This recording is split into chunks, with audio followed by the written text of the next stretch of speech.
ልብ አድርጉ። አዲስ አማኞች ሆነው ብቅ ብቅ ያሉትን ፓስተሮቻችሁንም ጭምር አስታግሱልን። እንደገና በጦርነት ላይ ጦርነት፣ ይልቁንም የሃይማኖት ጦርነት እጅግ የከፋ የድፍረት ደግሞ በእመቤታችን ላይ ይሄ እየበዛ ሄዷል። አለማወቅ፣ አለመረዳት። ማን ነው ከናንተ ውስጥ እናትን አቃሎ ፎቶዋን መቅደድ አይደለም ማጨማደድ አይደለም ስም አጠራሯን ዝቅ አድርጎ ቢጠራ የሚታገስ ማን ነው? እሱ የእናት ፍቅር የሌለውም ያሰኘዋል።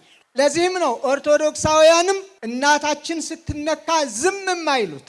መንግስትም እንደ መንግስትነቱ እንደዚህ አይነቶችን እንዴ በግድ ከሳሽ መኖር አለበት እንዴ? በግድ አቃቢ ሕግ መቆም አለበት? በግድ ጠበቃ መቆም አለበት? የሰው ክብር የሚነኩትን እኮ አጥፍተሃል አጥፍተሻል ተብሎ ማረም አለበት እንዴ? ህፃናት ይታረሙ የለ እንዴ? የህፃናት ማረሚያ እኮ አለ።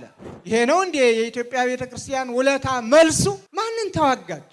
እጅ ዘርግታ ሁሉንም አማኝ በተቀበለች፣ እንደ ዛሬው ትምህርት ቤቶች ሳይኖሩ ፊደል ባስቆጠረች፣ ጊዜውም በላይ ማንም ማን ላያስቆመን ወደፊት እንድንል እንገደዳለን። ከሃይማኖት ሌላ ምንም የለንም። ምንም ይምጣም እባካችሁ ነገር አትጫሩብን። ከአደባባይ በዓልነት ወደ ቤት እንዲመለስ በክፉ ሴራና ምቀኝነት እዚህ ግቡ የማይባሉ ህፃናት ገና ተወልደው ያላደጉ ሳይቀሩ ራሳቸውን ከመካሪ ካስተማሪ ገና ያለዩ አስተማሪዎቹ ነው የስድብ መለማመጃ አድርገዋት ቤተክርስቲያኒቱን ስም ሲሰጧት